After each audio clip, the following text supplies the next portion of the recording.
तो एवरीबॉडी, मेरा नाम रिया मिश्रा है और मैं आप सबकी इंग्लिश की एजुकेटर हूँ। तो देखो, आज इस पर्टिकुलर लेक्चर में हम लोग देखेंगे आई हैव अ ड्रीम के टॉप एमसीक्यू क्वेश्चन जो कि बोर्ड्स एग्जाम में पूछे ही जाते हैं। ये एमसीक्यू क्वेश्चन बहुत ज़्यादा इंपॉर्टेंट है, तो अच्छे से वीडियो के लेक्चर को अटेंड कीजिएगा क्योंकि 2026 बोर्ड्स एग्जाम के लिए बहुत यूजफुल होगा।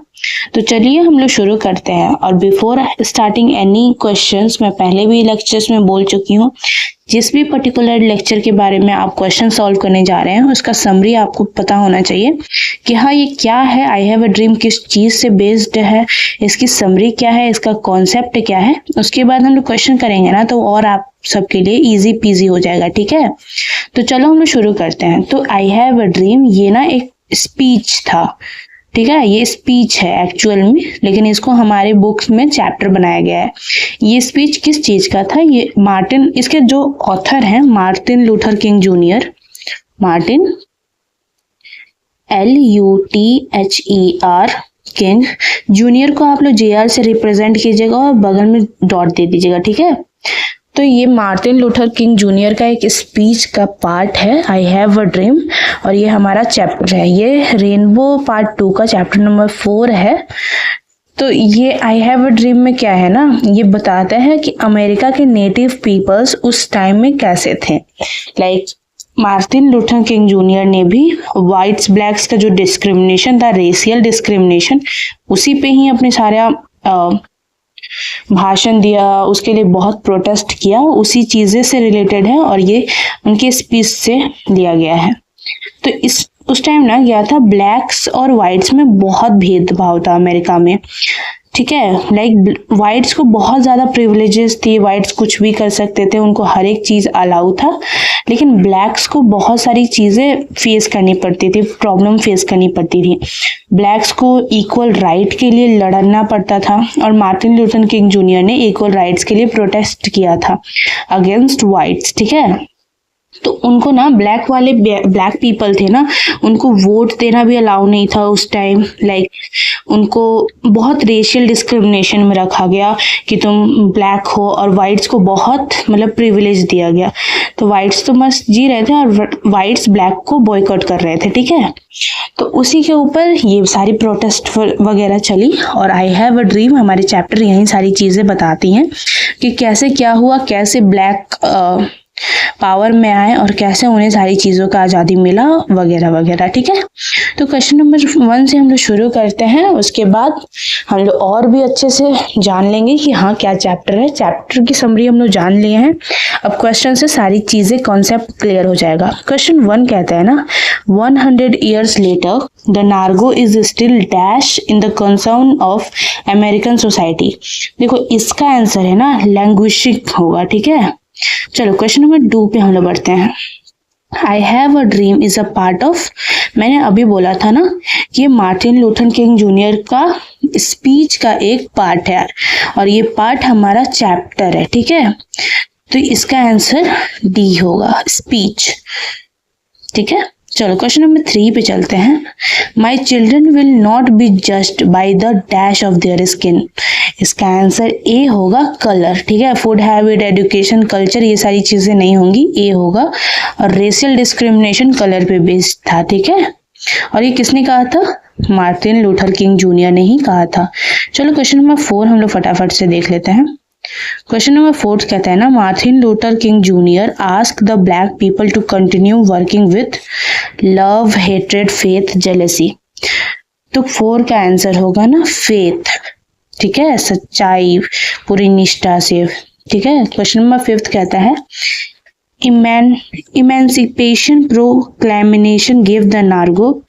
5th का answer slavery, freedom from slavery, captivity, none of this. देखो स्लेवरी तो बिल्कुल नहीं होगा क्योंकि इसके लिए तो प्रोटेस्ट हो रहा था, कैपिटिविटी भी नहीं होगा, नन ऑफ दिस भी नहीं होगा, फ्रीडम फ्रॉम स्लेवरी। ठीक है, स्लेवरी मतलब बहुत काम कराते थे, मतलब नौकर हो गया, काइंड ऑफ नौकर। ठीक है, तो इसका आंसर होगा बी। क्वेश्चन नंबर 6 क्या कहता है? Dash is sweltering with the heat of injustice and oppression. क्या कर रहा था? New York, new Jersey, Mississippi, Chicago. देखो 6th का आंसर ना सी होगा, मिसिसिपी। ठीक है, चलो क्वेश्चन नंबर 7 देखते हैं हम लोग। द ऑथर एडवोकेट्स, ठीक है, non violent struggle, violent struggle, both the ways, none of this. इसका होगा ना ऑथर मतलब वक्ता, वक्ता का इंग्लिश में हम लोग कहते हैं स्पीकर। ठीक है, तो इसका आंसर होगा 7 का A, non violent struggle, violent struggle, both the ways, none of this. 7 का आंसर होगा ए, नॉन वायलेंट स्ट्रगल। ठीक है, चलो क्वेश्चन नंबर हम लोग 8 पे चलते हैं। 8 कहता है Martin Luther King Junior was born in, इनका जन्म हुआ था 1929 में, 1929 में। 8 का आंसर बी होगा। ठीक है, चलो क्वेश्चन नंबर 9 क्या कहता है? Martin Luther King Junior was assassinated on. देखो यहाँ पे ना एक वर्ड है असैसिनेटेड, इसका मतलब होता है हत्या। तो यहाँ पे क्वेश्चन पूछ रहा है मार्टिन लूथर किंग जूनियर की हत्या कब हुई थी। ठीक है, डेट पूछ रहा है, ईयर नहीं पूछ रहा है, तो आप लोग डेट ही याद कर रहिएगा। इसका आंसर होगा 4 अप्रैल, आंसर नंबर बी। ठीक है, चलो क्वेश्चन नंबर 10 कहता है ना I have a dream is a speech delivered by King on। तो 10 का आंसर अगस्त 28, 1963, जून 28, 1965, मई 28, 1953, अप्रैल 28, 1973। तो देखो ये तीनों तो सेम है, तो इसकी प्रोबेबिलिटी ज़्यादा है। डी को तो हम लोग छाट दिए पहले ही। 10 का आंसर ये तो हमें पता होगा कि कुछ तो है जो 28 पे बेस्ड है। ठीक है, और इसका आंसर होगा ए, अगस्त 28, 1963। ठीक है, ए इज राइट आंसर 10 का। तो देखो यार, सबसे पहले तो आपको जो भी टॉप इंग्लिश के टॉपर हॉट्स नोट्स चाहिए हो गए ना, जो टॉपर के स्पेशली नोट्स, उसके लिए आप बीएससीबी करियर को कांटेक्ट कर सकते हो। आपको बहुत ही फी बहुत कम लगेगा और बहुत अच्छे रिसोर्सेज आपको मिलेंगे। तो एक बार जरूर से जरूर कांटेक्ट और विजिट कर लीजिएगा हमारे बीएससीबी करियर को। ठीक है, क्वेश्चन नंबर 11 कहता है अमेरिका गिव द नार्गो people a good check, a bad check, a torn check, none of this. तो पूछ रहा है तो फटा हुआ चेक, अच्छा चेक, बैड चेक या कुछ नहीं। देखो 11 का आंसर होगा ना अ बैड चेक। ठीक है, चलो क्वेश्चन नंबर 12 कहता है टू ओवरलुक द नार्गो वुड बी। देखो यहाँ पे क्वेश्चन का आंसर देने से पहले मैं बार बार देख रही हूँ नार्गो वर्ड बहुत रिपीट हो रहा है। तो नार्गो वर्ड का मतलब होगा पीपल ऑफ ब्लैक अफ्रीकन। ठीक है, अमेरिकन, अफ्रीकन आप कह सकते हो। जो भी काले लोग थे ना, ब्लैक्स थे ना, ब्लैक्स, उनको बहुत सारी चीजें का प्रॉब्लम हो रहा था, तो नार्गो उनके लिए ही रिप्रेजेंट करा गया है वर्ड। ठीक है, और इस चीज का मतलब आपको याद रहनी चाहिए कि नार्गो ब्लैक्स को रिप्रेजेंट करता है। तो 12 का ऑप्शन है good, fatal, beneficial, none of this. तो 12 का आंसर होगा ना हमारा फेटल। ठीक है, चलो क्वेश्चन नंबर 13 पे हम लोग चलते हैं। द नार्गोस, देखो फिर से वो वर्ड आया। चलो, the negroes made the pledge that they will always. Pledge का मतलब पता है क्या होता है? प्लेज का मतलब होता है प्रतिज्ञा, शपथ लेना। ठीक है, the negroes made the pledge that they will always. 13 का होगा march ahead, march back, no, march slowly, no, none of this. Answer होगा ए, मार्च अहेड। चलो क्वेश्चन नंबर 13। और आंसर लिखने का सब आंसर अगर आपको नहीं आ रहा है ना, तो पहले आंसर को छाटो, फिर देखो कि हाँ किसकी प्रोबेबिलिटी ज़्यादा है, फिर आपको खुद आंसर मिल जाएगा कि हाँ 13 का ए होगा। ठीक है, चलो क्वेश्चन नंबर 14 पे हम लोग चलते हैं। How many times king repeats that we cannot be satisfied? 2 times, 3 times, 5 times, 6 times। 14 का आंसर होगा ना 5 times। ठीक है, चलो क्वेश्चन नंबर 15 कहता है द वर्ड मोमेंटेनियस स्टैंड फॉर। पहले इसकी मीनिंग जान लो। मोमेंटेनियस का मतलब होता है क्षणों। ठीक है, यहाँ मतलब समटाइम्स, समथिंग, ये सारी चीजें समटाइम्स वगैरह इंग्लिश में कहेंगे और प्योर हिंदी में क्षणों कहेंगे। ठीक है, तो 15 का ऑप्शन है very important, foolishness, aggressive, none of this.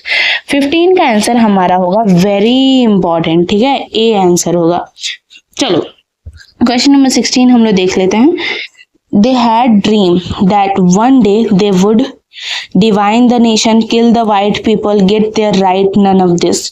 तो 16 का आंसर ऑब्वियसली हमारा गेट देयर राइट्स होगा, ठीक है, क्योंकि ये राइट्स के ऊपर ही था। उनको इक्वल राइट्स के लिए प्रोटेस्ट कर रहे थे और उनको अपना राइट्स चाहिए था, ठीक है। चलो क्वेश्चन नंबर हम लोग 17 देखते हैं। रेशियल डिस्क्रिमिनेशन इज अगेंस्ट, तो racial discrimination is against human right, ठीक है, 17 का आंसर ए होगा, ठीक है, क्योंकि ये ह्यूमन का राइट है ना। You can not discriminate a person who is black and a person who is white, उन दोनों के बीच में डिस्क्रिमिनेशन कैसा, ठीक है, तो ये चीजें ह्यूमन राइट्स के ऊपर नहीं आनी चाहिए। चलो नेक्स्ट क्वेश्चन हम लोग देखते हैं। I have a dream is written by Martin Luther King Junior. देखो अगर आप ऑथर को रिप्रेजेंट करते हो ना तो रिटन बाय होगा, ठीक है, समरी में भी आप ऐसे लिख सकते हो, I have a dream is written by Martin Luther King Junior. Writer कह सकते हो, ऑथर कह सकते हो, बात एक ही है। तो देखो यार, हमारा एक टेलीग्राम चैनल है, उसको आप लोग ज्वाइन कर लेना, BSEP, सारा लेटर कैपिटल है, BSEP करियर नाम से हमारा टेलीग्राम चैनल है। तो लेटेस्ट जो भी नोटिफिकेशन है ना, आप उसके लिए हमारे चैनल ज्वाइन कर सकते हो। चलो क्वेश्चन नंबर 19 हम लोग देखते हैं। Martin Luther King Junior belongs to Britain, France, China, the USA। 19 का आंसर होगा USA, क्योंकि उसी टाइम से मैं अमेरिकन बोल रही हूँ, तो ऑफ कोर्स इसका आंसर USA होगा। कोई फ्रांस का इंसान USA में क्यों लड़ेगा, ठीक है। चलो क्वेश्चन नंबर 20 कहता है the condition of the dash was appalling. तो 20 का ऑप्शन है African, negroes, Indians, one of this. I think यहाँ पे नन ऑफ दिस होगा। 20 का आंसर होगा नार्गोज, ठीक है, क्योंकि नार्गोज की लड़ाई थी। चलो क्वेश्चन नंबर 21 कहता है dash is sweltering with the heat of injustice and oppression, ठीक है, इसका ऑप्शन है New York, Texas, Mississippi, none of this. 21 का आंसर होगा मिसिसिपी। आई थिंक ये क्वेश्चन रिपीट है क्योंकि ऊपर मैंने ऑलरेडी आंसर बता दिया था। चलो आप BSEP करियर को ना गूगल पे सर्च कर सकते हो, ठीक है, इसमें ना आपको बढ़िया सी टेस्ट भी मिलती है, वो भी फ्री ऑफ कॉस्ट। आप अपना टेस्ट दे के पता चल सकता है, आपको इंस्टेंट रिजल्ट भी आता है कि आप कितने पानी में हो या आपको कितनी और मेहनत करनी होगी। तो टेस्ट तो जरूर दीजिएगा, खुद को परखने के लिए टेस्ट आप लोग जरूर से जरूर दीजिएगा। गूगल पे आप सर्च कर सकते हैं BSEPcareer.com, ठीक है। चलो क्वेश्चन नंबर 22 कहता है dash was a great orator. अब ओरेटर का मतलब पहले आप समझ लो। ओरेटर का मतलब होता है स्पीकर, जो किसी चीज की जस्टिस के लिए सब लड़ते हैं, ठीक है, लेकिन उसका जो लीडर होता है ना वो ओरेटर कहलाता है। चलो क्वेश्चन नंबर 22 का आंसर होगा Martin Luther King Junior. Obvious ही बात है, Martin Luther King Junior C, ठीक है, क्योंकि ये चैप्टर ही उनके बेस्ड पे है ना। 23 कहता है Martin Luther King Junior was a. 23 का आंसर बहुत ऑब्वियस है, नार्गो होगा, ठीक है। 24 देखते हैं Nobel prize for peace was given to Martin Luther King Junior. तो 1963, 1964, 1965, 1966 सारे तो ईयर पास में ही हैं, तो इसको आपको ईयर ही याद कर लीजिएगा। इट्स 1964। 24 का B ऑप्शन होगा, ठीक है।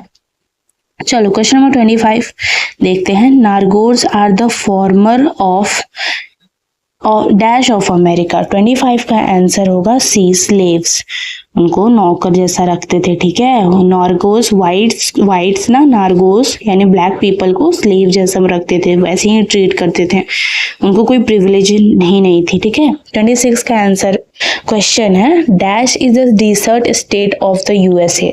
तो 26 का आंसर होगा मिसिसिपी, ठीक है। आपका होमवर्क ऑफ द डे है कि मिसिसिपी क्या है, सिटी है, स्टेट है, या फिर ये कैसे रिलेट करता है नार्गोस को, ठीक है। क्वेश्चन नंबर 27 कहता है Martin Luther King junior had dash children.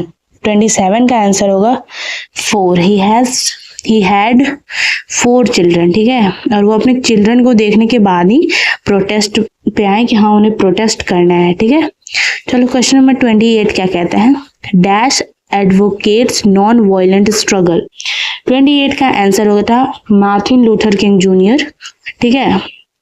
तो क्योंकि यही नॉन वायलेंट स्ट्रगल पे ही लड़ रहे थे, बाकी किसी का कोई इसमें महत्व है ही नहीं, तो इसका answer Martin Luther King junior होगा, ठीक है। सेकेंड लास्ट क्वेश्चन पे हम लोग हैं, the bank of justice is bankrupt, नहीं, highway, staggered, none of this. 29 का आंसर होगा बैंकरप्ट ए, ठीक है। मैंने नहीं इसलिए कहा ना क्योंकि मुझे लगा कि बैंक ऑफ जस्टिस, हाँ मुझे लगा कि बैंकरप्ट इसलिए ना क्योंकि बैंक जब चोर आके उसमें सारी चीजें, लोगों के जो भी इंपॉर्टेंट चीजें ले जाते हैं ना, उसको बैंकरप्ट कहते हैं। लेकिन यहाँ पे क्वेश्चन बोल रहा है कि उस चीज की जस्टिस के लिए जो लड़ाई लड़ी जाती है उसको बैंक ऑफ जस्टिस कहते हैं, तो इसका आंसर ए होगा, बिल्कुल, इसमें कोई दूसरी बात नहीं है। चलो क्वेश्चन नंबर 29 कहता है ना, Martin Luther King junior dislikes dash discrimination. इसका ऑप्शन हमने देख लेते हैं, कास्ट, सेक्स, रिलीजियन, रेशियल। 30 का आंसर रेशियल होगा, ठीक है। रेशियल डिस्क्रिमिनेशन पता है किसको कहते हैं, जो फेस वाइट है, ब्लैक है, या सारी चीजें, तुम नार्गोस जो थे वो वाइट्स उनके जैसे नहीं थे, इसलिए उन्हें रेशियल डिस्क्रिमिनेशन करा गया, और रेशियल डिस्क्रिमिनेशन ही उनके लिए बना, वो वहीं से शुरू हुआ, अफ्रीका से, ठीक है। चलो सबसे इम्पोर्टेंट बात मैं आपको बता दूं कि आप BSEB करियर के से कांटेक्ट कर सकते हैं, टेलीग्राम से, उनके गूगल पे आप सर्च कर सकते हो, एंड ऑल्सो आप टेस्ट तो जरूर से जरूर दीजिएगा क्योंकि वो फ्री है, आपको टॉपर हॉट नोट्स मिल जाएंगे BSEB करियर से, ठीक है। तो आप हमारे चैनल से जुड़े रहिएगा क्योंकि आप बहुत ही फी कम है और रेट बहुत ही कम है, लेकिन इसकी जो भी सोर्सेस हैं बहुत ज़्यादा बढ़िया हैं, तो आप अपनी इंग्लिश की प्रिपरेशन बहुत अच्छे से कर सकते हो, ठीक है। चलो आज के लिए इतना ही था, मिलते हैं नेक्स्ट लेक्चर में, तब तक के लिए टेक केयर, गुड बाय, अच्छे से पढ़ाई कीजिएगा, ठीक है।